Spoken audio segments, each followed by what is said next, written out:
ಮೂಲ ಉದ್ದೇಶ ಏನಂದ್ರೆ ವೋಕಲ್ ಟು ಲೋಕಲ್.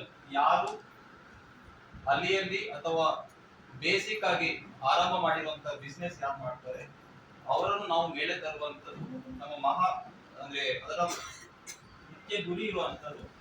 ಹಳ್ಳಿಯಲ್ಲಿ ಯಾರು ಉತ್ಪಾದನೆ ಮಾಡ್ತಾರೆ ಅಥವಾ ಕೃಷಿ ಮಾಡ್ತಾರೆ, ಏನೇನೋ ವ್ಯಾವಹಾರಿಕವಾಗಿ ಅದನ್ನು ಕಮರ್ಷಿಯಲೈಸ್ ಮಾಡ್ತಾರೆ, ಅವರಿಗೆ ನಾವು ಸಪೋರ್ಟ್ ಮಾಡಿ ಆ ಉತ್ಪಾದನೆಯನ್ನು ಮಾರುಕಟ್ಟೆಗೆ ತರುವಂತ ವಿಚಾರದಲ್ಲಿ ನಾವು ಕಾರ್ಯನಿರ್ವಹಿಸ್ತಾ ಇದ್ದೀವಿ.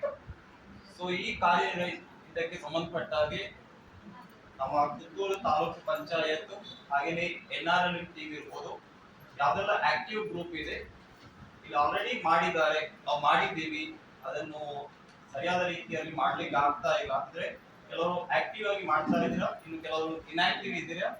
ರೀಸನ್ ಮಾರುಕಟ್ಟೆ ಮಾರುಕಟ್ಟೆ ಮಾರುಕಟ್ಟೆ.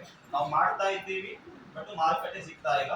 ಬಟ್ ನಾವು ಮಾಡ್ತಾ ಇದ್ದೀವಿ, ಏನೋ ಅದಕ್ಕೆ ಸಂಬಂಧಪಟ್ಟ ಸಮಸ್ಯೆಗಳಿದೆ, ಮಾರುಕಟ್ಟೆಗೆ ಅದನ್ನು ತಲುಪಿಸಲಿಕ್ಕೆ ಆಗ್ತಾ ಇಲ್ಲ. ಸೊ ನಾನು ಮಾರುಕಟ್ಟೆ ಸಂಬಂಧಪಟ್ಟ ಮಾತಾಡ್ಲಿಕ್ಕಿದೆ. ಬಟ್ ಈ ಪರ್ಟಿಕ್ಯುಲರ್ ವರ್ಮಿ ಕಾಂಪೋಸ್ಟ್ ಬಗ್ಗೆ ನಾನು ಮಾತಾಡೋದಾದ್ರೆ